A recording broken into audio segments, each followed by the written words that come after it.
இப்போ ரெண்டு விஷயத்தை பேசணும். இப்போ அரசியல் ரீதியாக பேசுவது, இந்த எண்களை வைத்து பேசுவது அப்படின்றது அரசியல் ரீதியாக கொடுக்குற புள்ளி விவரம். உண்மையில் நிதி ஆயோக் அப்படின்ற அந்த கூட்டம் 3 முறை என்ன செஞ்சிருக்கு? இப்போ நம்ம மினிட்ஸை போய் பார்க்க வேண்டியிருக்கு, அதனோட அவுட்கம் போய் பார்க்க வேண்டியிருக்கு. இந்த நிதி ஆயோக் கூட்டம் மாநிலங்களுக்கான உரிமைகளை கொடுக்குது. அப்போ திரு ஸ்ரீராம் அவர்கள் சொல்கிற மாதிரி நம்ம கேட்டு பெறுவதற்கான அங்கே ஒரு ஸ்பேஸ் இருந்ததை நம்ம தவற விட்டு விட்டோமா? நீங்கள் எப்படி புரிஞ்சுக்கிறீங்க, எப்படி பார்க்குறீங்க? பொன்ராஜ். ஓகே ஓகே அதாவதுங்க, இந்த நிதி ஆயோக் முதல்ல நிதி ஆயோக்கை பற்றி நம்ம கொஞ்சம் புரிஞ்சுக்கணும். ஏற்கனவே இருந்த பிளானிங் கமிஷனை ரீப்ளேஸ் பண்ணி தான் அந்த நிதி ஆயோக்கை கொண்டு வந்தாங்க. நிதி ஆயோக் இட் இஸ் ஒரு பாலிசி திங்க் டேங்க் தானே ஒழிய அதுக்கு ஒரு மேண்டேட்டு கிடையாது. பிளானிங் கமிஷன் மாதிரி ஒரு பாலிசியை இம்போஸ் பண்ணக்கூடிய மேண்டேட்டு கிடையாது, அந்த அத்தாரிட்டி கிடையாது. அப்போ the power of fund allocation Niti ஆயோக்கிட்ட கிடையாது. யார்கிட்ட இருக்குது? ஃபினான்ஸ் மினிஸ்ட்ரிகிட்ட இருக்குது. அப்போ நரேந்திர மோடி முதலாக ஆட்சிக்கு வந்த உடனே இந்த பிளானிங் கமிஷன் எங்களுக்கு என்ன சொல்கிறது, நாங்கள் தான் நிதியமைச்சர் தான், ஃபினான்ஸ் மினிஸ்டர் தான் முடிவெடுக்கணும். அப்போ ஃபினான்ஸ் மினிஸ்ட்ரி தான் முடிவெடுக்கும் ஃபண்ட் அலோகேஷனை பற்றி அப்படின்ட்டு சொல்லிட்டு இது வெறும் பாலிசி திங்க் டேங்காக தான் இருக்கும் என்று சொல்லி தான் இதனுடைய ரெக்கைகளை உடைத்தெறிந்து விட்டு, இதனுடைய சிறகுகளை உடைத்தெறிந்து விட்டு ஒரு பாலிசி திங்க் டேங்காக உருவாக்கப்பட்டதான் இந்த நிதி ஆயோக். இப்போ எதற்காக இது உருவாக்கப்பட்டது அப்படின்ற ரீசனை நம்ம பார்க்கும் பொழுது, நீங்கள் அருண்ஜேட்லி அன்னைக்கு தெளிவாக சொல்லியிருக்காரு. இன்னைக்கு ஒரு கண்ட்ரோல்டு எக்கனாமியில் தான் ஒரு எக்கனாமியில் இந்த பிளானிங் கமிஷன் தேவை. 65 வருஷத்தினுடைய காலத்தில் இந்த பிளானிங் கமிஷன் இது அப்சல்யூட் ஆயிடுச்சு.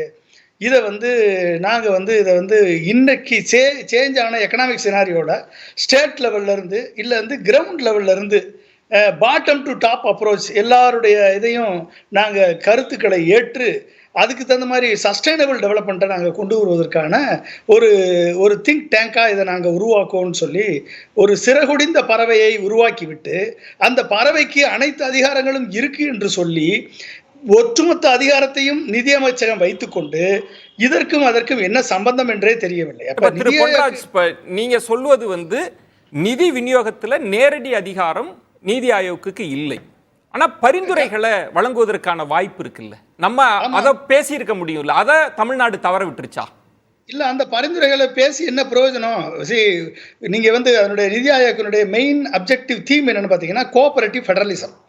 அப்போ அந்த கோஆபரேட்டிவ் ஃபெடரலிசத்தை கடந்த 10 ஆண்டுகளில் நரேந்திர மோடி கவர்மெண்ட் ஃபாலோ பண்ணியிருக்கா அப்படின்னா கண்டிப்பாக கிடையாது. அப்போ கோஆபரேட்டிவ் ஃபெடரலிசத்தை ஃபாலோ பண்ணாமல் கோர்சிவ் சென்ட்ரலிசத்தை தான் ஃபாலோ பண்ணி கொண்டு வருகிறது நரேந்திர மோடி அரசு. அப்போ அடிப்படை foundation basic foundation principle founding principle of Niti Aayog cooperative federalism. அப்போ என்ன அர்த்தம்? கோஆபரேட்டிவ் ஃபெடரலிசம் என்னது? மாநிலங்களை கலந்து ஆலோசிக்கணும், ஈவன் இப்போ பஞ்சாயத்து ராஜ் இன்ஸ்டிடியூஷன் லெவல்லையே கலந்து ஆலோசித்து ஒரு சஸ்டைனபிள் டெவலப்மெண்ட்டை கொண்டு வரணும். அனைத்து எக்கனாமிக் ஒவ்வொரு ஸ்டேட்டுமே அதனுடைய கோர் காம்பிடன்ஸை பொறுத்து, அதனுடைய திறமையை பொறுத்து, அதனுடைய வளத்தை பொறுத்து வளருவதற்கு தகுதியுள்ள மாநிலங்கள். அப்போ சஸ்டைனபிள் டெவலப்மெண்ட் அச்சீவ் பண்ணுவதற்கு இந்த ஒவ்வொரு மாநிலமும் அதற்கு தகுதி இருக்கிறது. அப்போ அந்த மாநிலங்கள் தங்கள் கருத்துக்களை சொல்லி அந்த கருத்துக்களை ஏற்றுக்கொண்டு அதற்கேற்றபடி நேஷனல் பாலிசியை வடிவமைத்து அந்த நேஷனல் பாலிசியின் படி இந்த ஒட்டுமொத்த கைடன் இந்த நாட்டை ஒரு கோஆபரேட்டிவ் ஃபெடரலிசத்தினுடைய தலைமை தத்துவ பண்புகளோடு கைட் பண்ணணும் என்பதற்காக தான் உருவாக்கப்பட்டது.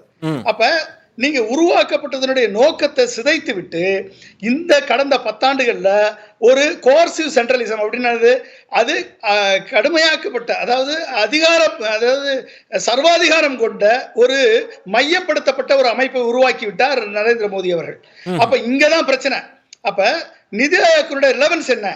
அப்ப எதை உருவாக்க வேண்டும் என்று கொண்டு வந்தார்களோ அதுக்கு நேர்மாறான ஒரு அரசாங்கத்தை, நேர்மான ஒரு கொள்கையை கடைபிடித்து தனக்கு வேண்டிய மாநிலங்களுக்கு அதிக நிதியை ஒதுக்குவது, தான் ஜெயித்த மாநிலங்களுக்கு நேஷனல் டிசாஸ்டர் ரெக்கவரி ஃபண்டில் 4 டைம்ஸ் 3 டைம்ஸ் 4 டைம்ஸ் ஒதுக்குவது, எதிர்க்கட்சி ஆளக்கூடிய மாநிலங்களுக்கு டிசாஸ்டர் மேனேஜ்மெண்ட்ல 10% கூட ஒதுக்குவது இல்லை. கேட்ட இத்தனையும் என்டிஏ. பொன்ராஜ், நீங்க சொல்ற புள்ளியில் பார்க்கிறப்போ இப்ப எதிர்க்கட்சிகள்லாம் என்ன சொல்றாங்க அப்படின்னா, நாங்க பிரதமரை பார்க்கிறோம், பிரதமரிடம் நேரடியாக நாங்க மனு கொடுக்கிறோம். இப்போ 2014 இருந்து முதல்வர் ஜெயலலிதா தொடங்கி, ஓபிஎஸ் அவர்கள் தொடங்கி, இபிஎஸ் அவர்கள் தொடங்கி, திரு ஸ்டாலின் எல்லாருமே கொடுத்துருக்கிறாங்க.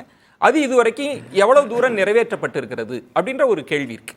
இப்போ திரு ஸ்ரீராம் சொல்றது, நீங்க ஒரு கணக்கு கொடுக்கலாம், அது எல்லாவற்றையும் மத்திய அரசு கொடுத்துட முடியாது, நீங்க கேட்ட தொகையெல்லாம் கொடுத்துட முடியாதுன்றது ஒண்ணு. இப்போ பட்ஜெட்ல ஒதுக்கப்பட்டிருக்கு, அதுல பாரபட்சம் இருக்கு அப்படின்னா இதையெல்லாம் நீதி ஆயோக்ல போய் சொல்லி அதை சரி பண்ண முடியாதா? இல்லை, அதுதான் நான் திரும்பி திரும்பி சொல்கிறேன் உங்களுக்கு. ஒரு பிரதமர்கிட்ட வந்து மனு கொடுத்து பிரதமர்கிட்ட கையேந்தி நிற்க வேண்டிய தேவை முதல்வர்களுக்கு என்ன அவசியம் இருக்குது கோஆபரேட்டிவ் ஃபெடரலிசத்தில்? அப்போ கோஆர்சிவ் சென்ட்ரலிசத்தில் தானே அந்த தேவை வருது. அப்போ நீங்கள் வந்து கோஆபரேட்டிவ் ஃபெடரலிசத்தவே நீங்கள் வந்து நெக்லிஜிபிள் ஆக்குறீங்களே. அப்போ ஃபெடரலிசம்னா என்ன? ஒரு மாநிலத்திற்கும் மைய அரசிற்கும் ஒன்றிய அரசிற்கும் இடையே ஒரு இணக்கமான உறவை பேண வேண்டும். ஒரு மாநிலத்தினுடைய கோரிக்கைகளுக்கினுடைய இம்பார்ட்டன்ஸை உணர்ந்து கொண்டு அதற்கு ஏற்ற வகையில் வந்து அதை கன்சிடர் பண்ணணும்.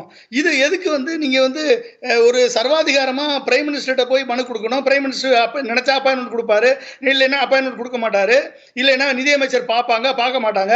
குரலே எழுப்பினாலும் அதுக்கு கேள்விக்கு பதில் இல்ல, பார்லிமெண்ட்ல வாதிட்டாலும் அதுக்கு எந்த விதமான நீங்க சொல்றது பொன்ராஜ் மையப்படுத்தப்பட்ட அதிகாரமா மாறிடுச்சு.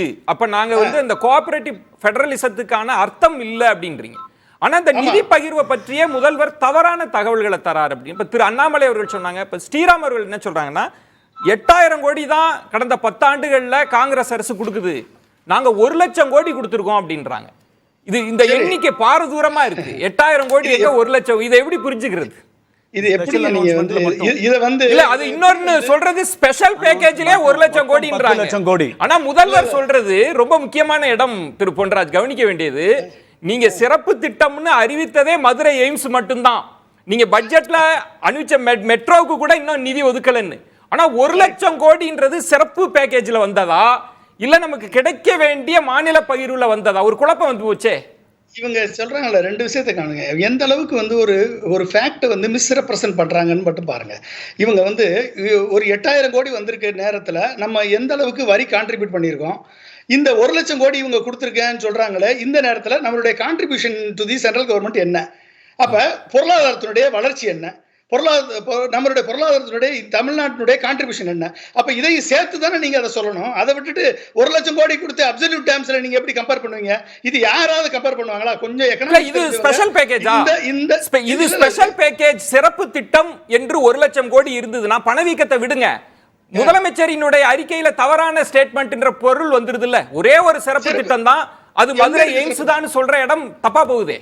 இல்ல, சிறப்பு திட்டம் எங்க இருக்கு? ஏதாவது இப்ப நீங்க ஆவாஸ் யோஜனா, வீட்டு ஆவாஸ் யோஜனான்னு வச்சுக்கோங்க. இந்த ஆவாஸ் யோஜனால 75% ஸ்டேட் கவர்மெண்ட், 25% சென்ட்ரல் கவர்மெண்ட்.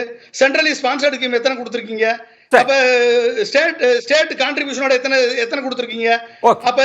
அப்ப நீங்க அடுத்து வந்து நீங்க மெட்ரோவுக்கு வந்து நீங்க நிதி இப்ப அலாட் பண்ணிட்டீங்களா?